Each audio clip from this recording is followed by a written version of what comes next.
आपण मानवी शरीराचा विचार अनेकदा एक खूपच गुंतागुंतीची जैविक रचना म्हणूनच करतो, बरोबर? हो, अगदीच. हाडे, स्नायू, रक्तवाहिन्यांचं जाळं हेच डोळ्यासमोर येतं.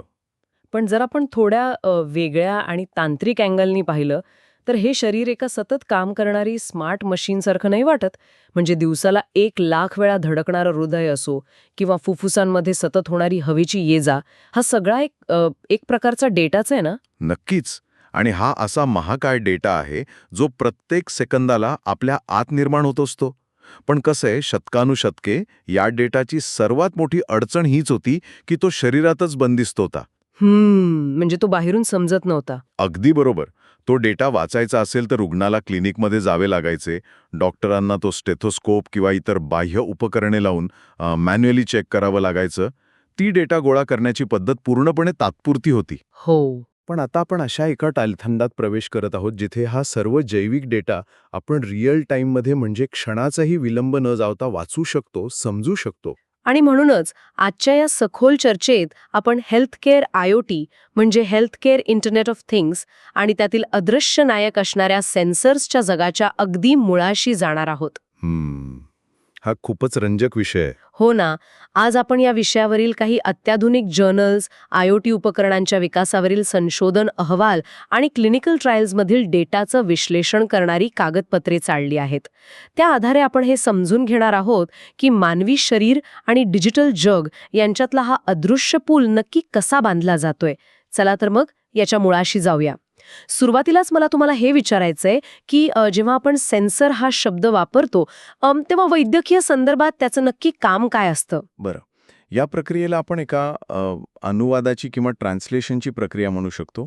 कारण शरीरविज्ञान आणि डिजिटल जग या दोन पूर्णपणे वेगळ्या भाषा आहेत. अच्छा, म्हणजे एकमेकांना न समजणाऱ्या भाषा. अगदी बरोबर.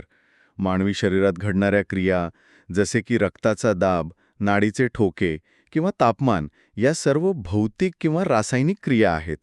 आणि कम्प्युटरला ही जी भौतिक भाषा समजत नाही. हो, त्यांना फक्त 0 आणि 1 ची डिजिटल भाषा समजते. एक्झॅक्टली. इथे सेन्सरचं मुख्य काम सुरू होतं. सेन्सर हे एक असं इलेक्ट्रॉनिक उपकरण आहे जे शरीरातील ह्या भौतिक बदलांना पकडतं आणि त्यांचं रूपांतर इलेक्ट्रिकल सिग्नलमध्ये करतं. म्हणजेच सेन्सर हे एका दुभाषासारखे म्हणजे ट्रान्सलेटरसारखे काम करतात, बरोबर? हो, अगदी तसंच. ते शरीराच्या हालचाली ऐकतात आणि मग तो डेटा व्होल्टेज किंवा करंटच्या स्वरूपात मशीन्सना सांगतात. पण यात एक मोठा बदल मला असा दिसतोय की हा अनुवाद आता वर्षातून किंवा महिन्यातून एकदा होत नाहीये. हाच तर या तंत्रज्ञानाचा मुख्य गाभा आहे. यात सर्वात लक्षवेधी बाब म्हणजे जुन्या काळात एखादा व्यक्ती आजारी पडायचा तेव्हाच त्याचं मोजमाप घेतलं जायचं. पण आता हे सेन्सर्स थेट रुग्णाच्या शरीरावर, कपड्यांवर किंवा अगदी शरीराच्या आतही बसवलेले असतात. बापरे, शरीराच्या आत? हो.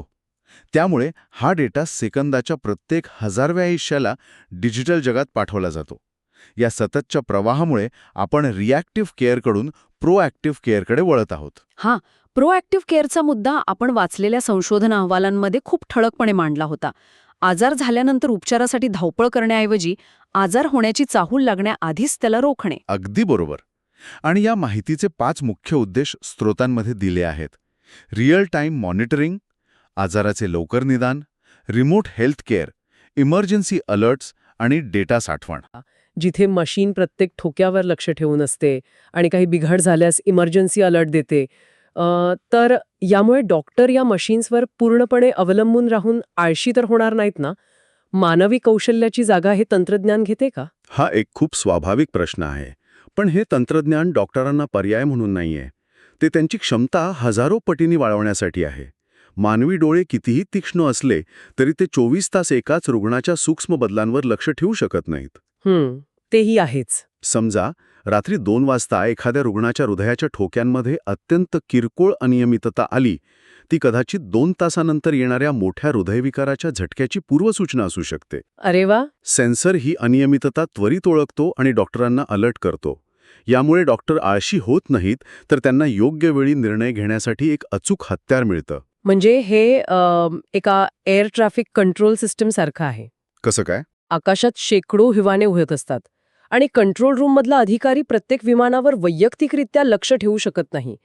पण रडार आणि सेन्सर्स त्यांना सांगतात की कोणती दोन विमाने एकमेकांच्या खूप जवळ आली आहेत. वैद्यकीय क्षेत्रात हे सेन्सर्स अशाच प्रकारे संभाव्य धोक्याचे रडार बनत आहेत. हे रडारचं उदाहरण अत्यंत चपखल आहे आणि म्हणूनच या सेन्सरचे प्रकार समजून घेणं खूप रंजक ठरते. आपण आरोग्याचा मागोवा घेणाऱ्या उपकरणांबद्दल बोलतो तेव्हा लगेच मनगटावर बांधलेला फिटनेस बँड आठवतो. हो, ज्याने आपण हार्ट रेट मोजतो. पण वैद्यकीय जगातील सेन्सर्स त्याहीपेक्षा कितीतरी पटींनी प्रगत आहेत. आपण त्यांचे लॉजिकल गट करू शकतो. एक म्हणजे दैनंदिन सेन्सर्स, जसे की हार्ट रेट, तापमान, ब्लड प्रेशर मोजणारे. आणि पल्स ऑक्सिमीटर, जे कोविड-19च्या काळात घराघरात पोहोचले. बोटाला एक चिमट्यासारखं उपकरण लावलं की ऑक्सिजनची पातळी स्क्रीनवर दिसायची. हो, पण आपण वाचलेल्या माहितीनुसार हे उपकरण नक्की काम कसं करतं हे खूपच थक्क करणार आहे.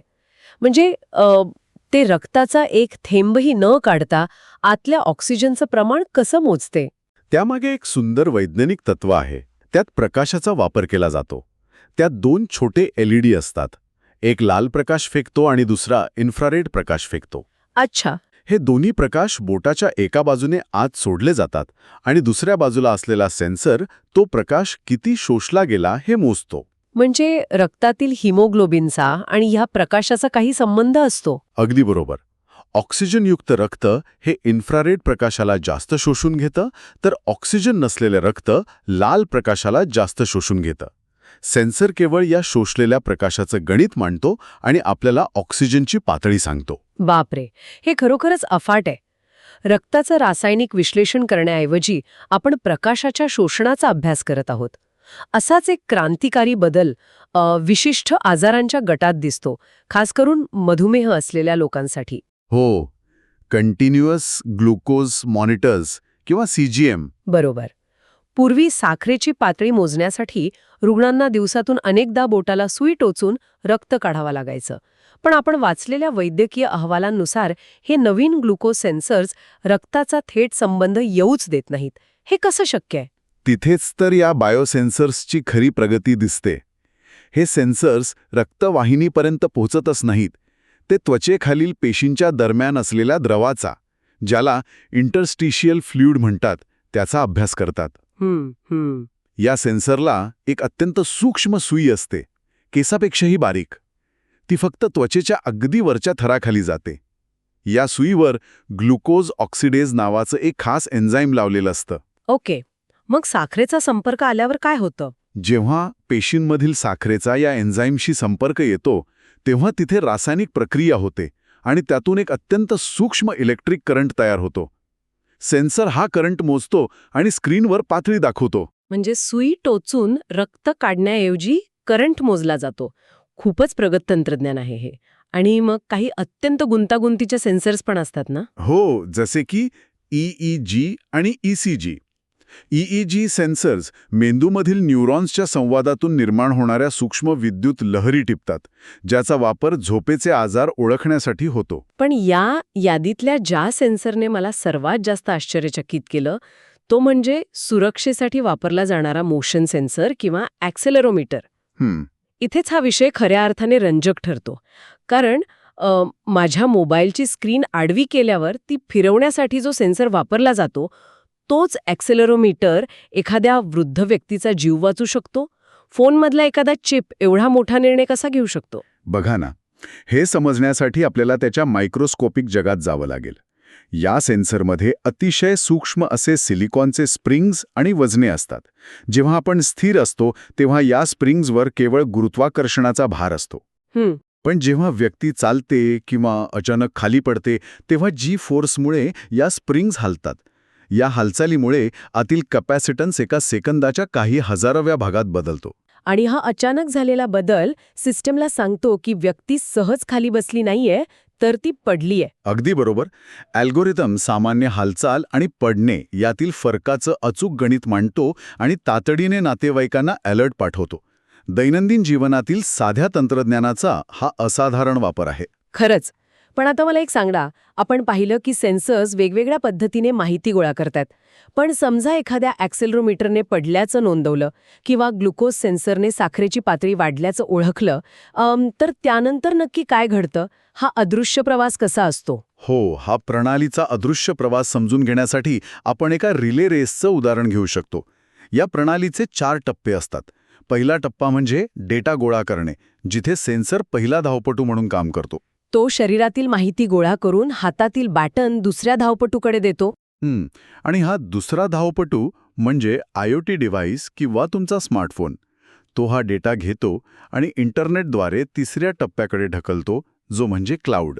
आणि शेवटी क्लाउडवरून तो डेटा चौथ्या टप्प्यात डॉक्टरांच्या कॉम्प्युटरवर जाऊन पोचतो. पण ही केवळ एक साधी शर्यत नाहीये, बरोबर?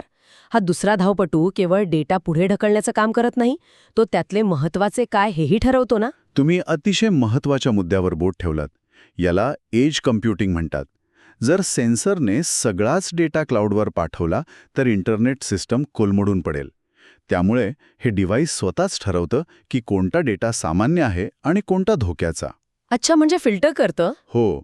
आणि जर आपण याला व्यापक दृष्टिकोनातून पाहिलं तर या क्लाउड तंत्रज्ञानामुळे उपचारांमधील भौगोलिक अंतर कसं संपलंय हे लक्षात येतं.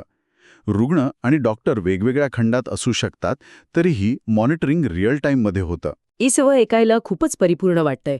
सतत निरीक्षण, हॉस्पिटलच्या वाऱ्या कमी होणे, वेळेवर उपचार आणि पैशांची बचत, हे सगळे फायदे तर आहेतच. पण ह्यात काही धोके किंवा मर्यादा आहेत का? माझा सर्वात मोठा प्रश्न हा आहे की जर अचानक इंटरनेट बंद पडलं किंवा वायफाय डिस्कनेक्ट झालं तर रुग्णाचे प्राण धोक्यात येऊ शकतात का? हां, खरोखरच या पूर्ण प्रणालीचा सर्वात मोठा कच्चा दुवा आहे. जर एखादी सिस्टम पूर्णपणे क्लाउडवर अवलंबून असेल आणि इंटरनेट गेलं तर तो एक मोठा धोका ठरू शकतो. मग त्यावर काही उपाय आहे का? म्हणूनच मगाशी उल्लेख केलेलं एज कम्प्युटिंग जीवन रक्षक ठरतात. त्यांच्यात एक लोकल कॅशे असतो, ज्यामुळे ती काही काळासाठी स्वतःचे निर्णय घेऊ शकतात.